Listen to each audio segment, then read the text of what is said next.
kapetan Baraber Fight tima.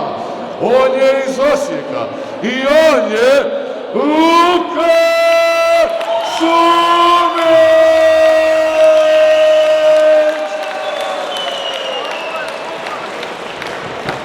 A predstavimo i njegovoga protivnika.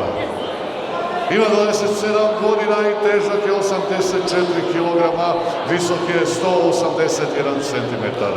Nastupa za MMA tim Zovak i ovo mu je prva borba iz Selenče. Pokraj Novoga Sada, iz naše tamo daleke Vojvodine, dolazi nam Jovica Pompaš Vladislav!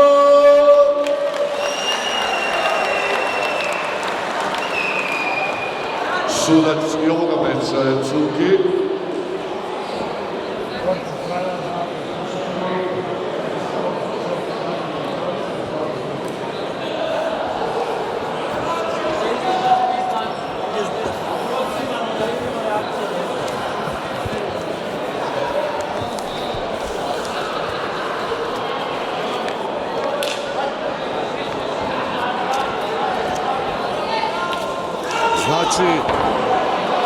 Znači sve su pjesme poskidane. Možemo provjeriti. Za Vladislava treba biti ono... Za Vladislava je ista pjesma kao za ovo. Kako? Ajmo Luka izić i lagano i onda kanonada. Ma da.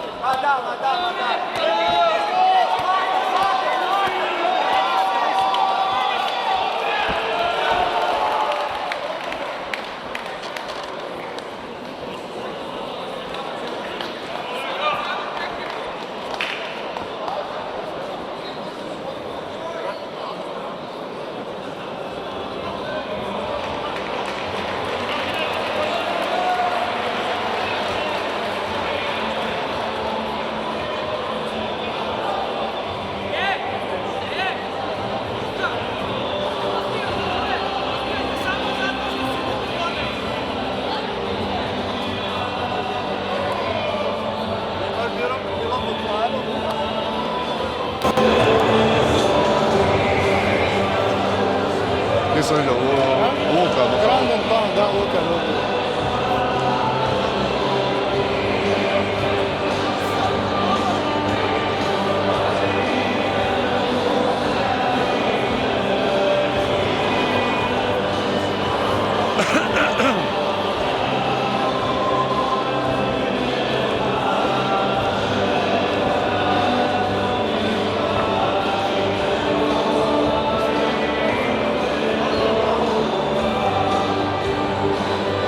Nakon vrlo kratke i žestoke borbe, poznatim ground and poundom i tehničkim nokautom u prvoj rundi, ovu borbu dobio je Luka